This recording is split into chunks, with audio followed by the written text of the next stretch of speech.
Kalau kita perhatikan, cara orang tua zaman dulu dan zaman sekarang dalam hal mendidik anak itu sangatlah jauh perbedaannya. Cara orang tua zaman dulu dalam hal mendidik anak kelihatannya keras, dan memang kenyataannya ya sangat keras kalau kita bandingkan dengan orang tua zaman sekarang. Nah, sebelum gue jelasin dulu orang tua zaman dulu itu seperti apa dan orang tua zaman sekarang itu seperti apa. Orang tua zaman dulu itu diistilahkan sebagai orang tua yang masuk ke kategori generasi baby boomer dan generasi X, di mana mereka itu sekarang di tahun 2024 ini usianya berkisar di angka 45 tahun ke atas kurang lebih. Nah, kalau orang tua zaman sekarang itu adalah mereka yang masuk ke kategori Gen Y atau generasi milenial dan juga generasi Z atau Gen Z, which is berarti di tahun 2024 ini mereka itu usianya berkisar di angka 27 sampai 43 tahun.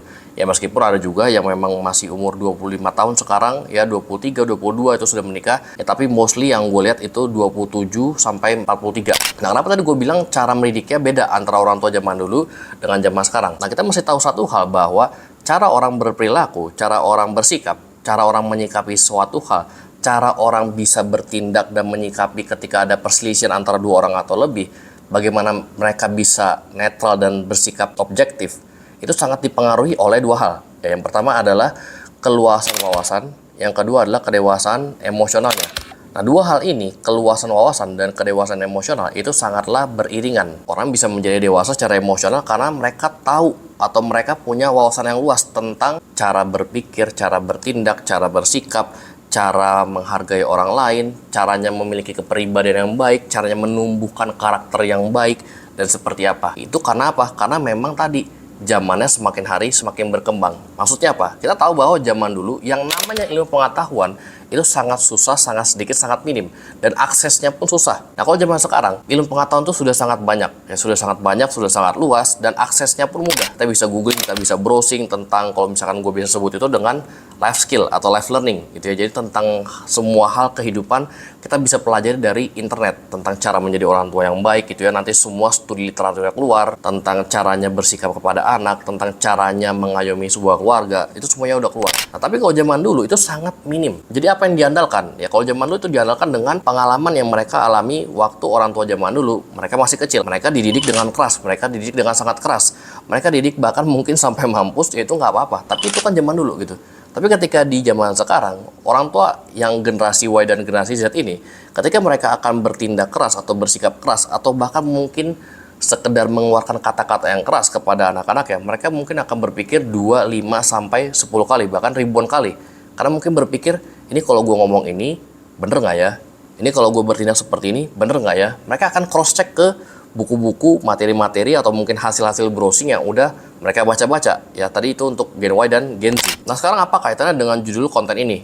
Gen Z sebaiknya child free. Kalau kita lihat angka pasangan suami istri yang memutuskan atau sepakat untuk akhirnya mereka child free itu kurang lebih dalam 4 atau 5 tahun mengalami peningkatan. Alasannya macam-macam. Ada yang memang karena ekonomi, ada yang memang karena faktor trauma dan lain-lain. Di sini gue mau sorotin satu hal. Nah, bisa dibilang ini the one and only yang jadi concernnya gue, yaitu adalah trauma seorang anak. Banyak anak zaman sekarang itu ditelantarkan, tidak diurus dengan baik, suami istri berantem yang akhirnya mempengaruhi pertumbuhan otak dan psikis anak, dan masih banyak lagi kondisi-kondisi buruk yang dialami oleh anak waktu usianya masih sangat muda atau mereka tuh masih sangat kecil.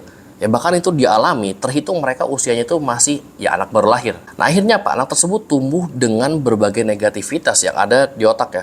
Karena semua hal yang buruk yang dia lihat, yang dia alami, yang dia betul-betul langsung lihat di depan atau menggunakan mata dan kepalanya dia sendiri, itu akan masuk dan terekam di dalam otaknya selama bertahun-tahun lamanya. Dan otak anak itu ketika masih kecil itu sangat lemah untuk menyaring, memfilter apapun yang mereka lihat, apapun yang mereka terima. Jadi apapun itu semuanya akan langsung dengan mudahnya masuk ke otak mereka.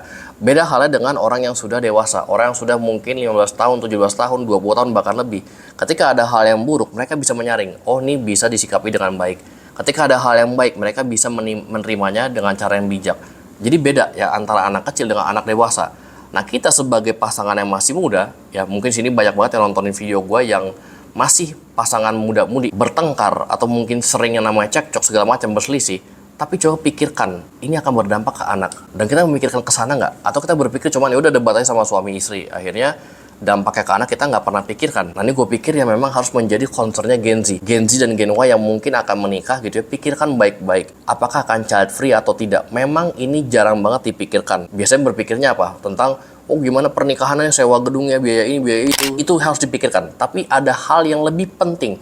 Ya maka mungkin sekarang ya, itu yang terpenting untuk dipikirkan adalah tentang child free tadi. Apakah akan child free atau tidak? Karena gini, kalau misalnya kita memang nggak siap untuk memiliki anak, ya better kalau saran gue gitu ya, better nggak usah gitu. Karena daripada kita malah mengorbankan anak karena mungkin kita masih punya trauma masa lalu, karena mungkin emosional health kita belum baik ketika ada perselisihan sama suami, sama istri, ada perbedaan pendapat, ada hal-hal yang nggak enak gitu ya. Tapi kita sikapi semuanya keseringan dengan berantem, dengan bertengkar, dengan gontok-gontokan. Akhirnya apa? Korbannya adalah anak tadi. Nah better kita tahan dulu untuk nggak punya anak sementara waktu. Gua secara pribadi really appreciate untuk orang-orang yang memang sangat memikirkan hal ini matang-matang ya.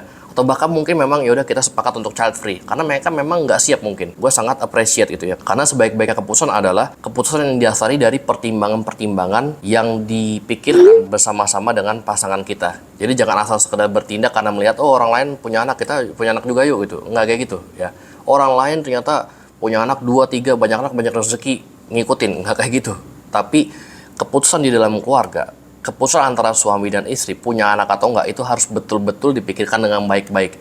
Karena ini jangka waktu lihatnya bukan 1-2 tahun ke depan, tapi 10-15 tahun ke depan, 20 tahun ke depan, sampai anak tersebut yang dari kecil sampai dia bertumbuh menjadi anak yang dewasa. Dan mereka akan bertumbuh seperti apa? Itu sangat dipengaruhi waktu mereka masih kecil, apa yang mereka lihat, apa yang mereka alami, apa yang mereka terima, terkhusus yang terdekat dari keluarganya sendiri, artinya dari ayah dan ibunya. Anak kecil yang bisa mengontrol emosinya itu sedikit, bahkan mungkin nggak ada ya. Tapi kalau mungkin udah 10 tahun masih mending lah. Karena jangan sekali-kali kita berpikir bahwa masalah anak itu gampang. Kalau masalah anak itu gampang, kenapa banyak anak broken home di Indonesia? Kalau masalah anak itu gampang, kenapa angka child free di Indonesia 4 atau 5 tahun terakhir ini angkanya cenderung meningkat? Jadi ketika Gen Y maupun Gen Z ingin menikah ke depan ya, pikirkan baik-baik sebelum masuk ke jenjang pernikahan. Apakah akan child free atau tidak? Karena jangan sampai kita masuk ke dalam pernikahan, kita cuma ngikutin arus saja. Oh udah habis nikah berarti punya anak. Kita cuma ikutin arus saja tanpa mempertimbangkan semua hal itu dengan baik. Kita hanya akan menjadi keluarga yang ikut-ikutan dengan keluarga orang lain.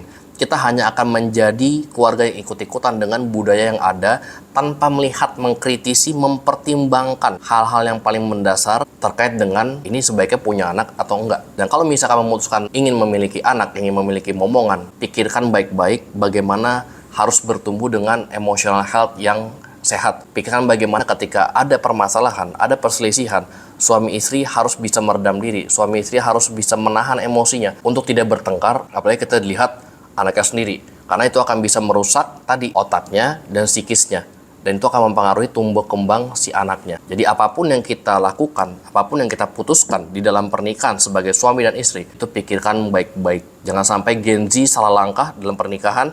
Ini PR kita yang berat, ini PR kita yang harus kita pikirkan matang-matang.